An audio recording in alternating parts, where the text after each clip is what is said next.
You're probably familiar with FOMO. That's short for fear of missing out. It's that feeling you get when it seems like everyone else is doing something better than what you're doing right now. But there's another FO you need to know about, and it's far more dangerous. It's called FOBO, and it's short for fear of a better option.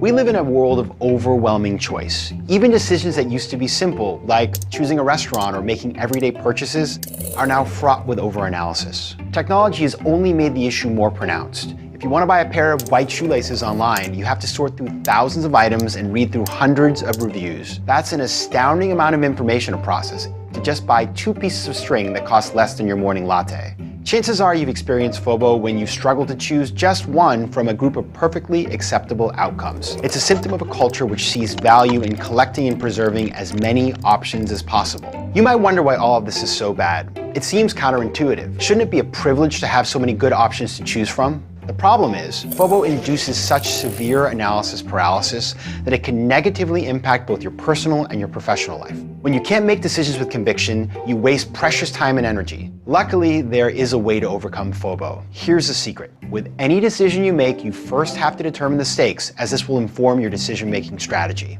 When it comes down to it, you only really face 3 types of decisions in life: high stakes, low stakes, and no stakes. Let's start with no stakes decisions. These are the minor details of life where there is almost never an incorrect answer, and in a few hours you won't even remember making the decision in the first place. A good example of this is choosing what to watch on TV. With thousands of shows, it's easy to get overwhelmed. Yet no matter what you pick, the consequences are basically non-existent. So spending more than a few moments on FOBO is a massive waste of energy. You just need to move on. When it comes to no-stakes decisions, the key is to outsource them to the universe. For example, you can whittle down your choices to just 2 and then flip a coin. Or try my personal favorite, Ask the Watch. Assign each one of your choices to one half of your watch, then let the second hand tell you what you're going to do.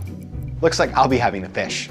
That brings us to low-stakes decisions. These have consequences, but none are earth-shattering, and there are plenty of acceptable outcomes. Many routine things at work, like purchasing a printer, booking a hotel, or choosing between possible venues for an offsite, are classically low stakes in nature. Some thinking is required, but these aren't make-or-break deliberations, and you'll probably have forgotten about them in a few weeks. Here you can also outsource decision-making, but you want some critical thinking involved, as there are some stakes. This time you'll outsource to a person. Set some basic criteria, select someone to present a recommendation, and then take their advice. Make sure to avoid the temptation to canvas. Your goal is to clear your plate, not to kick the can down the road. Now that you've tackled low stakes and no stakes decisions, you've created the space and time you'll need to handle high stakes decisions. These are things like, which house should I buy, or which job should I accept? Since the stakes are high and there are long-term implications, you absolutely want to get it right. Before we get to work, let's establish a few basic principles to guide you through the process. First, think about what really matters to you and set your criteria accordingly.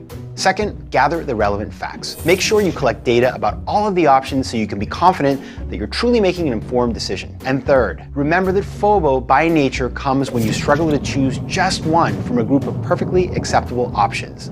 So no matter what you choose, you can rest assured that the downside is limited. Now that you've established some ground rules, the process can begin. Start by identifying a frontrunner based on your intuition. Then compare each of your options head-to-head with the frontrunner one by one.